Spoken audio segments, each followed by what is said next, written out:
Today, we're breaking from our regular format with a new kind of episode with a founder who is serving some spicy opinions on how an entrepreneur can succeed. Join us in today's conversation with Taylor Margot, founder and CEO of Keys, and investor Tanner Potter, as we bring you both sides of A Perfect Pitch.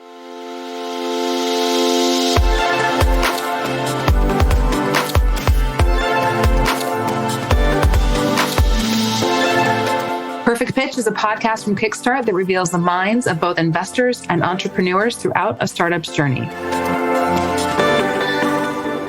I'm your host, Karen Zelnick, and I'm excited to introduce you to today's guests.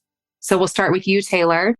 You're the founder and CEO of Keys, an intent-based communication assistant that works across any app, that works across any app. And rather than letters, the keys on your keyboard represent the intent of your message, turning the worst communicator, like people who say across, to a highly effective one. And before Keys, you were a partner at Progress LLP. And before that, you were an M&A and VC lawyer at Wilson Sonsini, where you closed $21 billion in deals.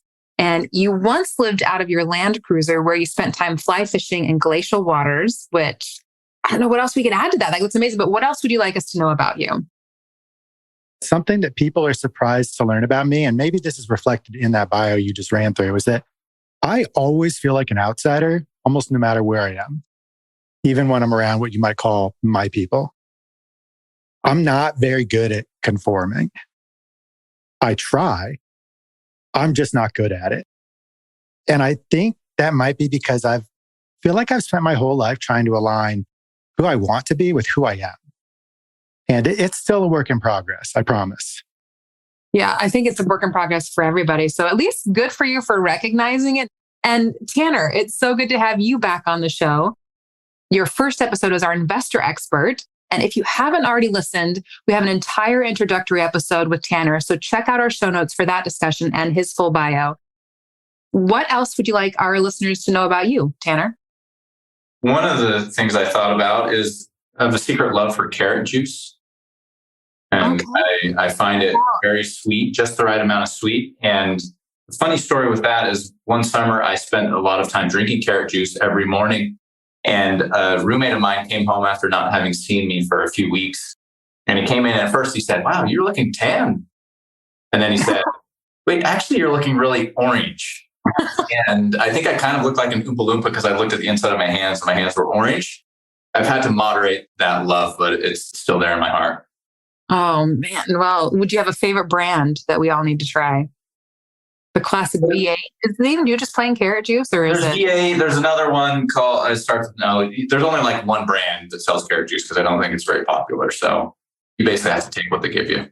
Or you juice your own. Yeah. Juicer. I'm not the big leagues. The big leagues. All right. Let's get into Keys' story. Keys is on a mission to help everyone in the world experience more connection and intimacy in their relationships. And we're doing that by inventing what we call real-time coaching for every difficult conversation.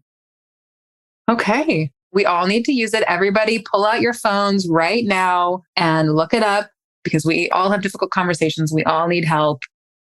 Okay. And now we're going to break down how this episode's going to work. Prior to the recording, Taylor and Tanner compiled a list of their spiciest VC and entrepreneurial hot takes. We're going to review them live. We're going to discuss, we're going to debate, and it's going to be fun. So we're going to dive right in. Hot take number 1 from Taylor is that founders should stop listening to the advice from investors. And this is a juicy one to dive into because it is a podcast from our investors with our founders. So Taylor, tell us about this. I think this is the number one mistake the founders make. And the reason is that VCs are not in a position to assess their own behavior. Okay, there's 2 parts to this. I'm really curious what you think about these, Tanner. So first, even though they sometimes need to be reminded, VCs are human too, which means that they're by default bad at evaluating their own behavior. Would you ask, for example, a movie star for dating advice? You might walk up to them and be like, "Hey, how do I date you?" Of course not. And they're going to say something to you like, Okay, so you need to be 6 feet tall, you need to be a great listener, you need to be financially independent. Meanwhile, they're dating a jerk with bad tattoos and no job. So it's sort of the same concept here. Like, why would you therefore ask a VC for fundraising advice? The point here is, though, that people are bad at understanding their own motives and bad at connecting those to why they take certain actions. And VCs are no different. The second part, and this is the same take, the second part is that there is a mismatch of incentives between founders and VCs or investors writ large. So Mark Suster famously advises founders that VCs invest in lines, not dots. In other words, VCs invest after getting to know you and your company over time, watching it grow, watching how you make decisions, learning about you. Bullshit. VCs invest in dots all the time.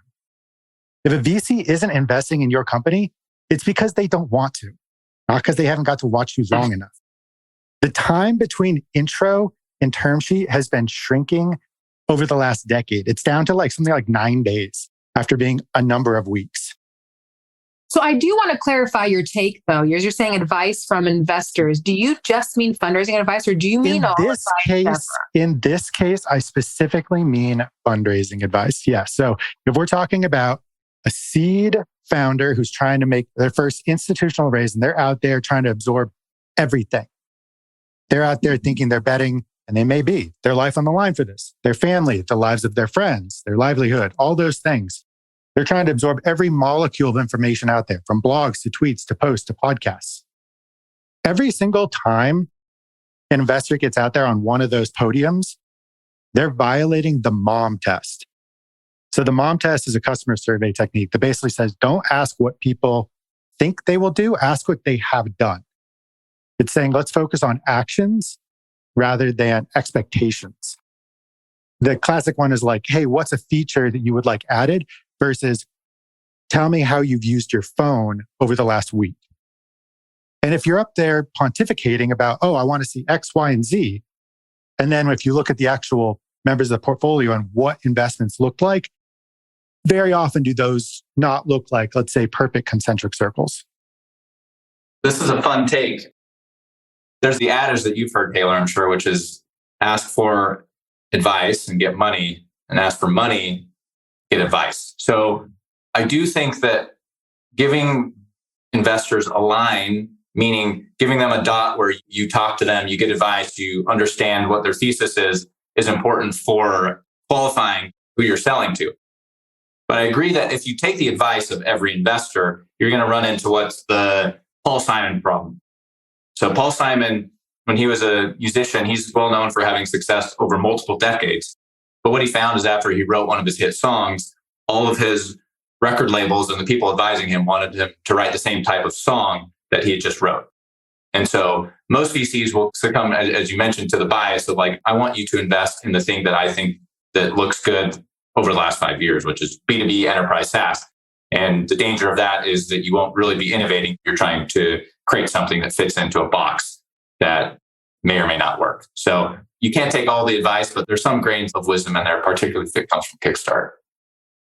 I would like to add, for any of you listening at home, that Kickstart led our round. And one of the reasons that we picked them was that they do not play by most of these rules. And yes, this is a sales pitch, and I hope it's landing. Yes. Because they have been completely different. Tanner in particular, I can't speak to everybody over in the shop, but no joke, guys. Tanner is the real deal. Like when he opens his mouth, wisdom will come out. You may not understand it for a long, long time, but it's still wise. We all just keep a notebook of Tanner's wisdom and we're like, someday this will make sense. I feel like my hair is going gray as you're saying that. Patience. Yeah, patience. VC is a long game in so many ways, including understanding Tanner's wisdom. Okay, I like it. That's good hot take. So Tanner, hot take number 2, and your first hot take. Founders should list the top 3 reasons why their businesses will die on their pitch decks. I would love to see this clearly, and I have never seen it. If you've read The Power Law by Sebastian Mallaby, it's kind of the current canonical book for VCs, and it gives a history. One of the things that we're always thinking about is what is the white hot risk here? As we invest, we're investing in risk at the seed stage. We know that there's a million reasons why this company could die. The reason that I think this should be on every founder's slide deck is because founders are running experimentation machines. So they're trying to figure out what a risk is and figure out what they can do to avoid it, mitigate it, or in some ways exploit this risk. And so I think that there should be a slide that says, here are the top 3 reasons that I think this company either A, might die, or B, might not become a unicorn.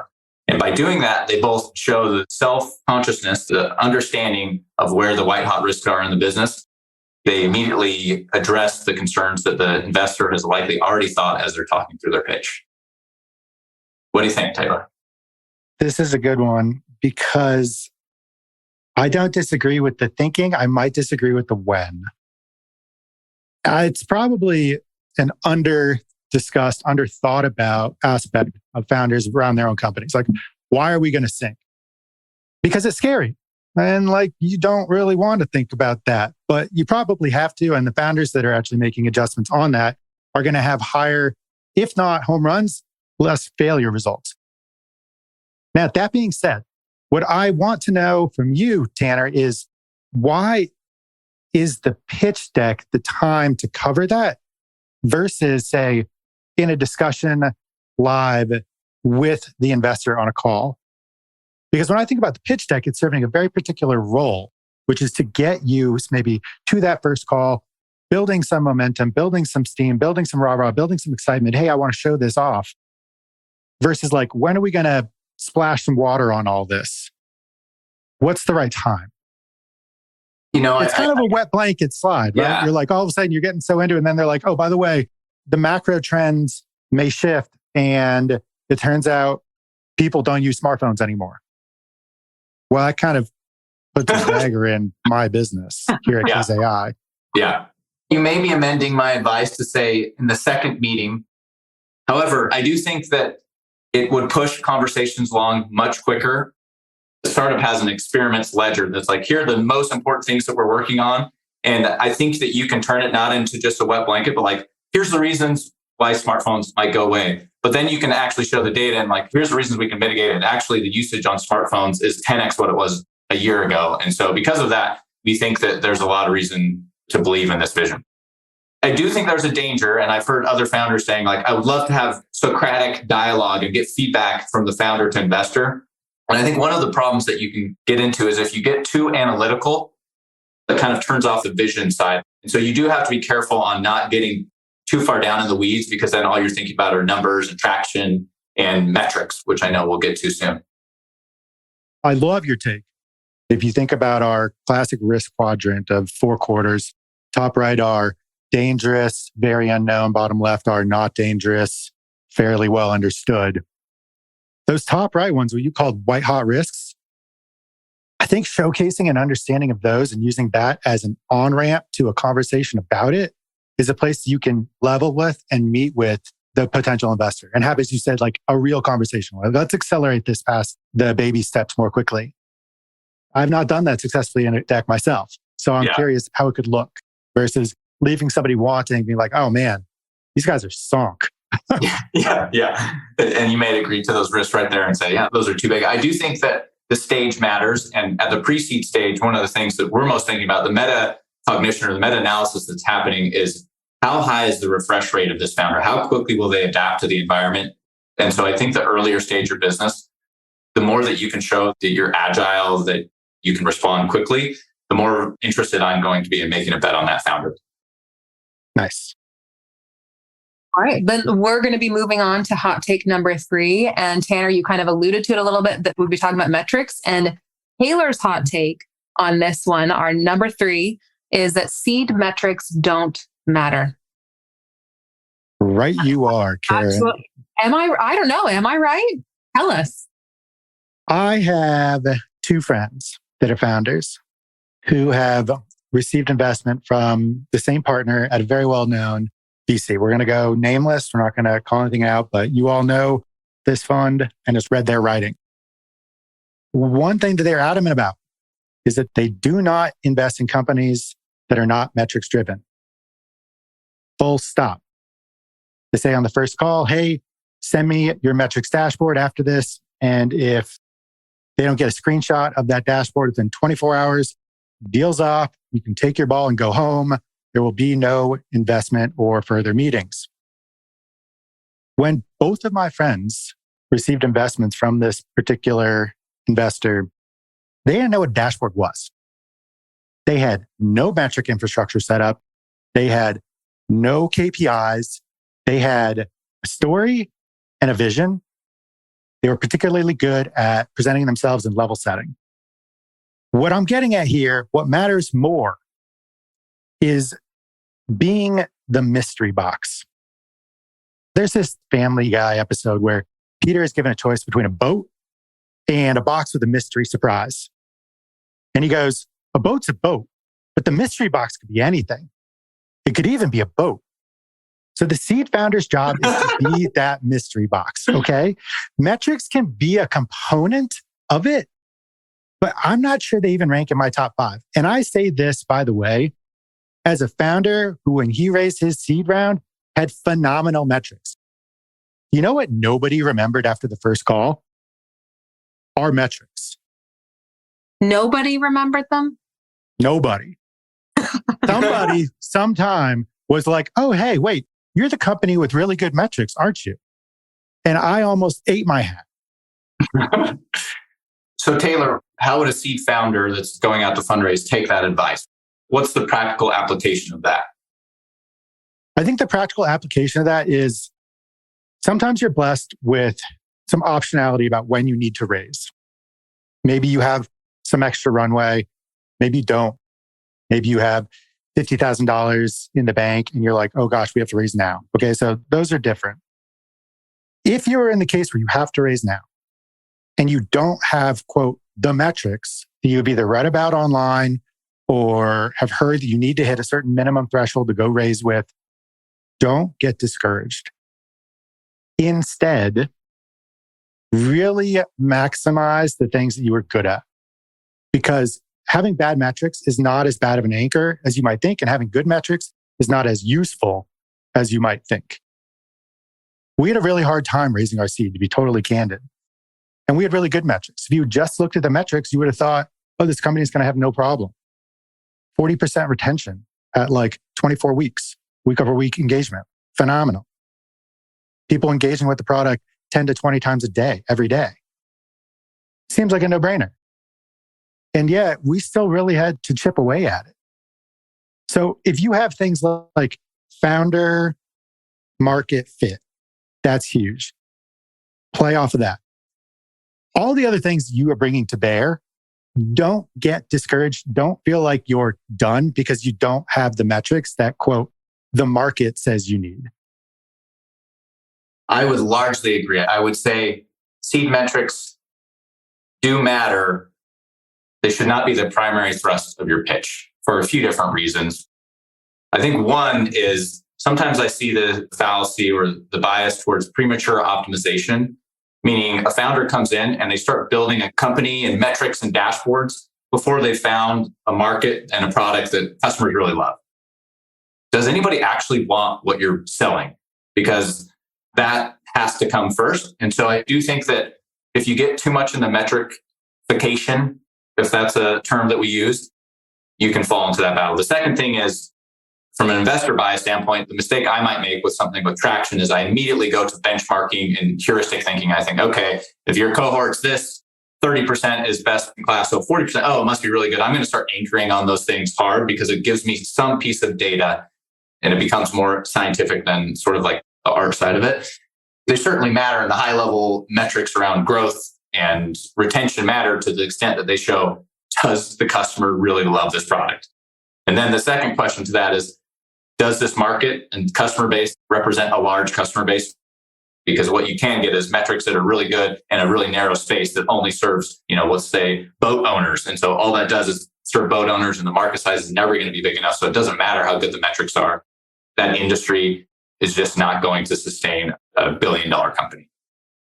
I think the takeaway then is build the mystery box, Metrics can be one component, or depending, they cannot. Yeah, we see a variety. We see companies that come in and seed fund that have a deck, some that have a product, and some that have 2 million in revenue. And I don't think there's a jury. I don't think if we did a correlation analysis on those that we would say one or the other is the most likely to be successful. There's a lot of different ways to do it. Would you say there are other things that founders focus on when they pitch that don't matter as much as they think they do? The first thing that comes to mind is the slide that I cared the least about is the TAM, SAM, SOM slide. Because it just it never means anything to me. Not never, almost never, because it's just like such big numbers. I can't even conceptualize it. And so it's become such it's an academic exercise. Yeah, it's a rote exercise that like everybody's going through that I would much rather hear like, hey, did you know that there are 10 million people that are doing this thing? And if we can sell them this thing, it's a hair on fire problem for them. It's a pain medicine, not a vitamin. That's going to perk me up and make me think about the market. But if they just do like a top down, like IBIS or McKinsey reports that X million of people use this, it doesn't mean anything to me, really. I recommend founders, if they get pushback on their TAM, to just like stop the call. Just be like, no, we're not doing this. That's another hot take. There's a hot take with embedded in a hot take. I don't know that I agree with that, but more power to you if you do. What I think I'm hearing kind of said, but without being specifically said, is Tanner, what you're looking for most is a founder who can communicate that they really understand the customer. Tell me about your customer and help me understand why you understand that customer more than any of your competition does. Is that fair? Yeah, absolutely. It's tell me about that customer that you really understand them and whatever anecdotes, stories, metrics help do that. Tell me that there's a lot of other people that are just like that customer. And then tell me that that customer has a wallet that will actually sustain this business. I'm thinking about those three things. And so a lot of times, if you go from first principles up, you'll answer those questions and not do it in a rote way. Yeah, thanks. Taylor, any feedback to that before we jump to the next one? No, I'm really excited to get into the next one, actually. Okay, then let's get to the next one. I feel like we need a drum roll with this one, but hot take number 4 from Tanner is that most founders do not research the VCs they're talking to. Explain, Tanner.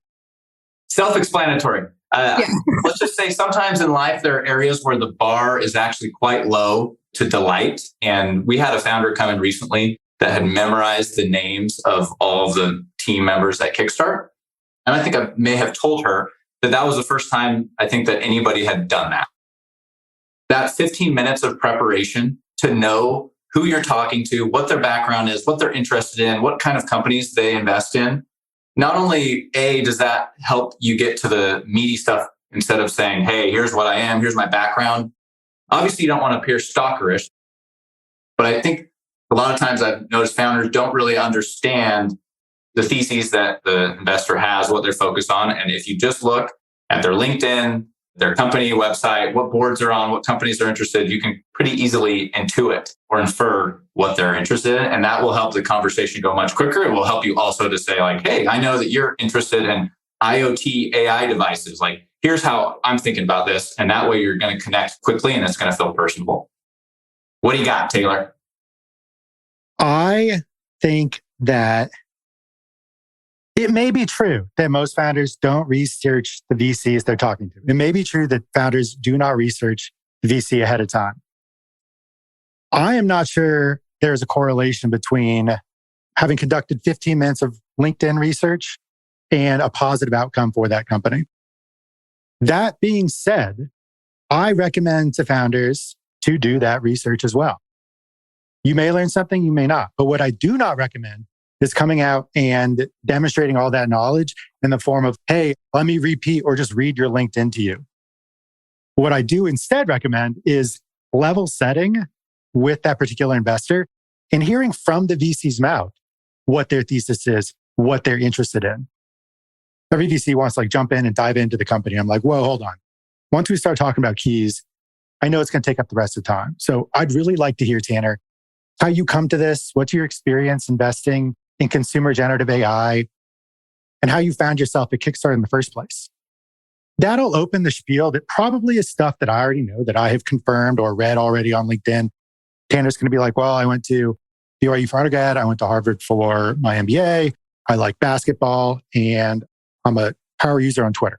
I'm like, okay, great. Like, what do I got there? I got nothing.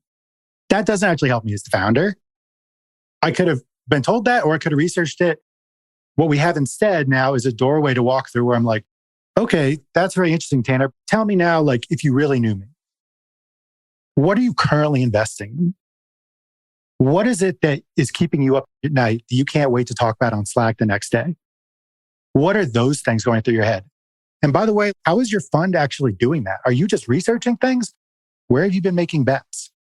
That, I think, is the real thrust around why you do research, so you can have that kind of conversation. I could write down the names of all the partners, I guess. I just don't know what that shows. That's why we invested in you right there. I think that you're running a company that's about communication, and I think you're giving a model of how it can be done in a way that's both personable and applicable to what you're doing. Your goal is to connect and deliver the vision of that company, and there's a lot of different ways to do that. And the case that happens sometimes is you end up doing a pitch and the founder talks for 30 minutes and you don't even get to questions. And so I think research to the end of helping the conversation to quickly get to the vision, who you are, who the investor is, and what matters to them, I think will give you, to your point, I don't know if it gives you more success in terms of investment, though I suspect it would. At the very minimum, I've noticed that I have more of a ongoing dialogue with those founders. I'm more open to giving feedback because I feel some connection and I feel some reason to be more open in that way. And it keeps the door open for if you don't fund this round, there's later opportunity. That kind of did spur a question, Tanner, with most founders not researching their VCs, especially in the current fundraising environment when it's really tough and they are kind of just going for volume. They're like, I need the money. I need this. I don't necessarily have the time to get into this. I just want to blanket it out there. Even if I'm not technically a fit for their thesis, doesn't really matter. Maybe I can talk myself into being a fit for their thesis. What would you say to those founders about research? Time-strapped people who really are kind of desperate sometimes. I think what I'm recommending is that just as you qualify your customers and you create an ideal candidate profile in ICP, you should qualify your investors. Try to find who the investors are that would be most likely to be interested in what you're doing. And so that may mean taking 30 initial meetings, winnowing it from there and saying, these are the attributes. They invest in B2B SaaS, they're seed stage, and they like X industry. I think that way you're going to have much more success selling to people that are ready to buy versus trying to convince somebody to invest in something that they have a prior around. And let's just say there's some industry they don't like or they have scar tissue. The chances that they're going to invest in that are very low in changing somebody's prior. So I would be trying to sell to the qualified leads. 100%.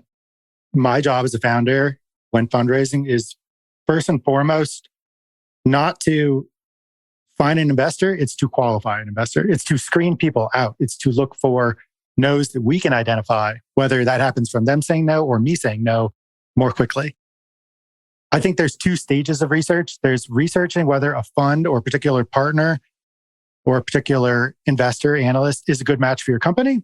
And there's I think, personal research into that person's background and what they're doing. I 1,000% agree with spending as much time as you can allot to making your CRM of potential VCs look exactly like the profile of investor that would invest in companies like yours. That is time well spent. Understanding and learning about maybe the hobbies of somebody, I might take issue with. Yeah. Speaking of our intros where we're like, what else do you like to do, guys? It's a hot take. Number 5 from Taylor. Your story isn't where you worked or where you went to college. That's called background. So instead, you say, tell me about your company without actually telling me. All the time you hear, and I remember this as a early founder in the pre-seed and seed stages, VCs want to hear your founder story. They want to hear how you came to this. That's really important. That is one of the things that they latch onto. And you're like, okay, great. What is a founder story? 9 times out of 10, I'd really like to hear, Tanner, what you think about this, like the frequency. What people leap to is some version of rattling off their CV. All of that is called background. A founder story is something very different. It's a 5-second moment that dovetails why you could not start this company into the vision of the company itself. Here's how I tell mine. If you'd asked me when I was 8 years old what I wanted to be, I would have told you a lawyer at Wilson Sonsini. They're a big law firm in the Bay Area. They took Google and Apple public. Fast forward 20 years, I'm a lawyer at Wilson Sonsini, just starting to think about going for the partner track. The part of the job I love is communicating, talking to other founders, understanding their pains, what's working. And I get approached by my partner mentor to give a presentation on communication best practices, how to talk to founders. Turns out the senior partners were like losing deals because they didn't know how to talk to founders, to other hip young firms. I'm floored by this. I'm like just starting to get noticed at the firm. This is my opportunity. I've looked up to these people forever. Here we go. I stare out at a sea of whiteheads and I cover all the greatest hits about communication.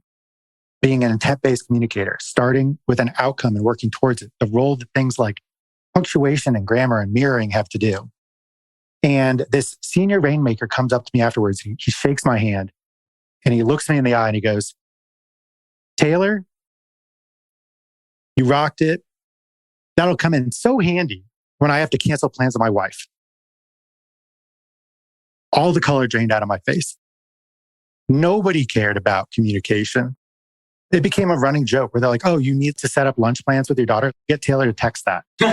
And it killed me because I found out that the people that I looked up to didn't value communication the same way I did. And it was at that point that I was like, for the first time ever, how can I help everybody communicate better? Not these people. So some version of that is what I coach founders to do. Mic drop. There's nothing better to get an investor engaged in a presentation than a personal story or an anecdote. I've heard ones of like, "Hey, I was in the hospital. I was watching my dad go through a stroke. I was seeing what was happening. I was seeing problems here, here, and here. And at that point, I knew that I had to solve this coordination problem because it was meant life or death." Something like that drags the personal into the realm of the entrepreneurial world, as well as it just is so clear why this person started that. Those often are the most electrifying pitches that we hear. I think the thing you said, Tanner, there that really sticks out to me is, what is the moment you didn't jump into the company dragged you into it? You were forcibly thrust into this where you had to be doing it. What was that? I call it the 5-second moment. When did that happen? And then work backwards from there. I want to tie that into our hot take number 6 because they kind of are tying together at this point, where Tanner says that he basically, that's what he wants. He only wants to invest in entrepreneurs who could not do anything else. You want to invest in entrepreneurs who are deeply interested or embedded in the space rather than, as he says, trend-preneurs. Talk to us about that, Tanner. Yeah, I think we have a perfect example here with Keys. Taylor started working on Keys how many years ago? 3. Maybe. And integrating generative AI before that term existed. And it was clear that he had a mission, which was to change the way people communicate. And generative AI was a tool to get there. That was an example of somebody that was mission focused, that was clear and intent on changing the way that people behave. And what we see sometimes is when Web3 rolls around or Gen AI and entrepreneurs see that these are opportunistic moments to go do business, instead of starting with the first principles, they choose some problem that they're mildly passionate about, and then they slap on generative AI or they slap on Web3. And you can generally sense this. There's 1,000 ways to be a good entrepreneur, so I would never limit the ways in which you could do that. But for me personally, I would rather invest in somebody that's a missionary on a cause rather than a mercenary. You know, what founders are doing is really irrational in so many ways. Like, they're signing up for a 10-year journey to go build something really, really big that has a high chance of failure. And so for almost any person to have the grit to stick through that, it has to be a deep why undergirding it. And so I think that's really the first principle thinking that I'm trying to get at, is really why are they doing this and what's motivating them to do it? And how long have they been interested in this? Is it just like the last year, or has it been like the last 10 years they've been thinking about it? I'm curious I'm curious about so many things, so I'm going to limit it to one at a time. What advice do you have to founders that might think they are verging on the trendpreneur bucket? Are you dead in the water? Should you just fold the company? What do you do if you're new to generative AI and think you found a use case, but you're pretty fresh? I think this is something my wife and I actually talk about often is with trends. Let's say khaki pants are the new trend. If you like khaki pants, just wear the khaki pants because you like them. Just because it's trendy, that doesn't mean you shouldn't do it, or because it's trendy, you should. For me, if somebody's interested in a trendy area, it's making sure that they've really thought it through. They think, okay, if I'm going into generative AI, here's what the incumbents in this industry are going to do. Here's what the startup's going to do. I know that. I know that on a scale between less competitive and more competitive, it's likely going to be more competitive. We're not going to say, no, we're not going to invest because it's the trend. Trends have a lot of weight behind them. And to use the NFX term, like fast moving water is what you're trying to find. And so sometimes the space you're in is more important than almost anything else because you get carried with that current. But it's really being eyes wide open about what that means. What are the trade-offs of being in a space that's really competitive? Yeah, I think there's a lot of first level thinking that goes on with these sorts of trends that people jump into it, even jump into the deep end and are chasing version number 1 of an idea versus version number 2 or 3, which often is where the real value lies. That sometimes experience in a space is almost necessary to have done it wrong initially. Yeah. And the last thing I'll say is there's sometimes the solution in search of a problem. What is the deep problem here? And why is this the right solution rather than the inverse, which is thinking like solution first. So it's problem first. Why is generative AI? Why is Web3? Why is blockchain actually the right solution here? And Taylor, any final comments on that before we segue to the last question? I do have a couple final thoughts. One, so my company is in generative AI. We're helping everybody in the world be better communicators, in the process have better connections. We were doing this before generative AI was generative AI. We were doing it really more on the cusp of GPT-2 and GPT-3. I hear all the time from people, oh my gosh, you killed the timing. You know what I have to say to that? If you nailed the timing, it means that you were wrong on the timing for every single day until the day you were right. That means you were wrong about 99.9% of the time. There are 365 days in the year. You're wrong for one whole year. You're right 1/3 of 1% of the time if you hit that. It's not very good. So it is overrated in some ways to be the current trendy thing. And the outcome is that it really sucks, frankly, often not being in that spot. When we were trying to get off the ground with generative AI, nobody knew what GPT-3 was. I was literally explaining to people what a transformer model was. And as a result, people often look at you and think your business is silly. They don't think that there's a there. Investors are not Kickstart, but notoriously not creative thinkers.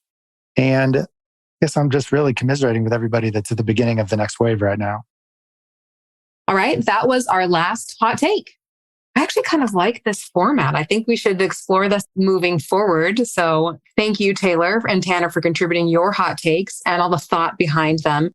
Taylor, there is one final question I'd like to ask you. We like to ask this to every guest on our podcast, and that is, what's an effective practice you've implemented in your work or personal life that you think has had a great impact on your success?